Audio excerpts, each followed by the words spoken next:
So let's talk about the hero's journey in a little more detail. First of all, I want to make sure again you see the name Joseph Campbell. He's considered a mythologist. He's a historian. He'd actually researched several different cultures and found these different, he called them archetypes, these different patterns that were found in all these different cultures over time. In some cases, when all we had was a story and not even the history of a culture, he found that these patterns, especially this hero's quest pattern, showed up over and over again. So let's get these in a little more detail for you. First of all, the status quo. It's also called before the call. Sometimes you'll find that some characters are unclear as far as where they came from. They might not necessarily know who their parents are. They might find out their parents aren't who they think they are. And Joseph Campbell called this part the mysterious birth. Not every character, not every hero has this part of their story. Sometimes we find out later on that it was who they thought they were. Sometimes we find out that it's not really important how they grew up or where they're born.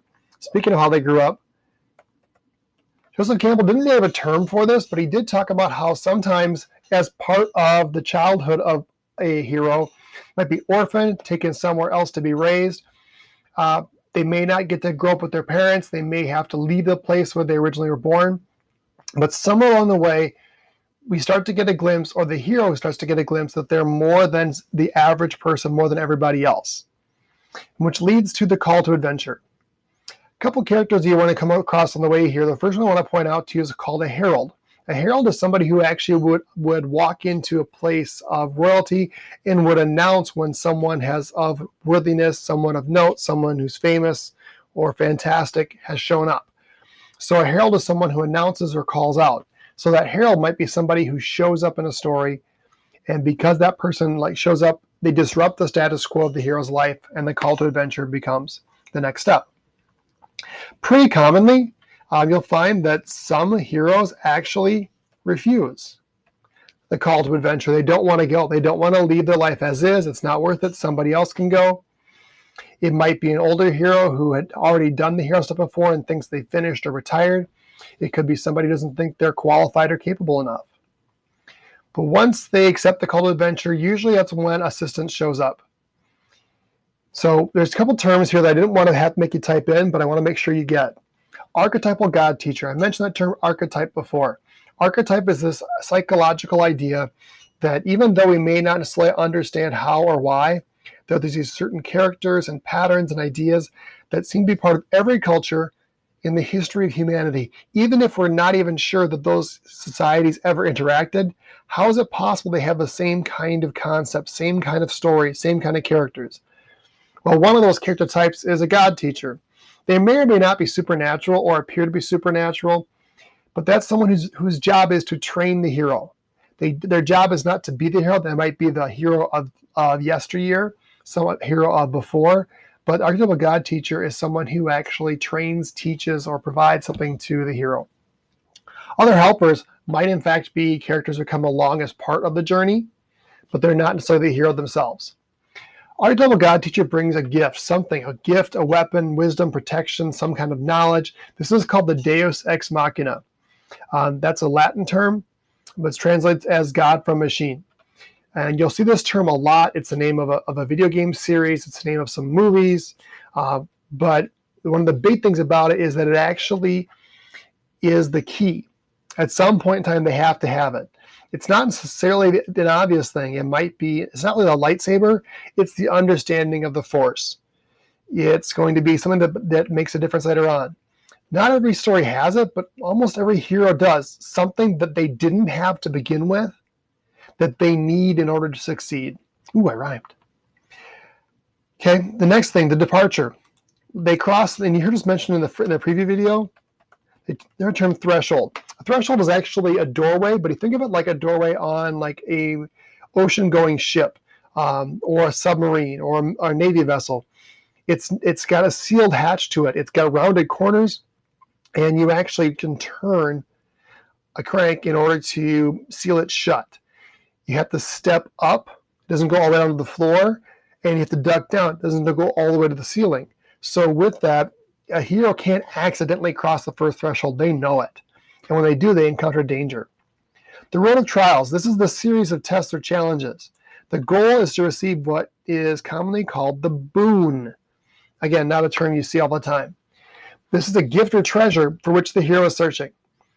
And it might hold a key to a larger victory. It might hold a key to things that the society values, like wisdom, like power, like wealth, like love. For the road of trials, though, the things that are coming up on the next page for you to fill in, these are possibilities. And trials here is a synonym for tests, not necessarily for adventures. A story may have only some of these. They may have only some of these characters. And the sequence might be a totally different order too. Some of these things might happen more than once, which is okay. But when we get into the road of trials itself, they oftentimes meet with a goddess. This goddess may or may not be the archetypal god teacher, but it's someone who is powerful, more powerful than the hero, who has the ability to either end the journey or help them along. That goddess may in fact be a damsel in distress. And I know that term is oftentimes, it's meant to be female only, but you're going to find in modern hero stories especially, sometimes the character who needs to be rescued is male, sometimes it's female, sometimes it's a group, sometimes it's an individual, sometimes it's kids, sometimes it's adults or a parent. Someone needs to be rescued, and usually when they've been rescued, they might give something to the hero or might tell something to the hero that they need to know in order to keep going. At some point in time, usually someone or something tries to tempt the hero into abandoning the journey or to have them go down the wrong path. That character, according to Joseph Campbell, is called the temptress. Again, may or may not be female, but it's not power blocking. It's more of making them think they want something else, making them change their priorities or give up on something. As you see, some of these might play into each other later on. Another term from the video is called the approach. And the approach is going to be oftentimes after the hero has safely passed one of the early tests, then they're swallowed into what's called the belly of the whale. And that term is partly come from the story of the prophet Jonah, who was swallowed in the belly of usually what's translated as a fish, not necessarily a whale. But this term, belly of the whale, is this place of darkness. It could be the home of the villain. Oftentimes, literally or metaphorically, they're swallowed into something. They fall into something. And oftentimes, when that place happens, when they're there, they have to face the worst fear that the hero has. The crisis. The crisis is not an external crisis outside. It's a character versus self on the inside kind of crisis. And usually it means the hero gives up. It might be the hero sacrifices himself or herself only to be reborn. Usually, if it's a hero's journey, the story doesn't stop there. If it is, maybe it's a minor character that actually dies in order to keep the story moving. The next character type we see oftentimes is referred to as the father or authority figure. It's someone that says, good job. It might be a character saying, I'm proud of you. It might be because they feel like the hero did a good job. They give them something or simply give them verbal praise.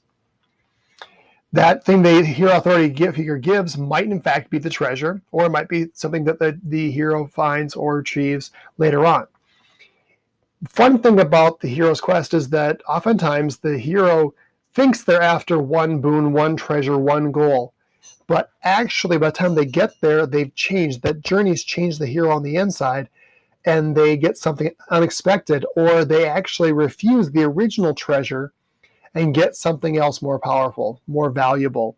Yes, sometimes it's love, but sometimes it's a sense of confidence. They don't necessarily want the thing they thought they were after. Once they have the treasure, if the gods approve, if the supernatural powers approve, the father figure approves, then maybe the hero gets to travel home safely. Some stories do that. Most modern stories don't make it that simple. So oftentimes the hero has to steal it, and then he and his friends or helpers have to flee, sometimes called the magic flight. And this magic flight here, the word flight is not flying as in airplane, birds, whatever. It's fleeing. Flight actually can be used as a noun form for either fleeing or flying. Didn't know you're getting a vocab lesson today, did you? Sometimes with the result stage 2, someone or something may be left behind to delay the pursuers.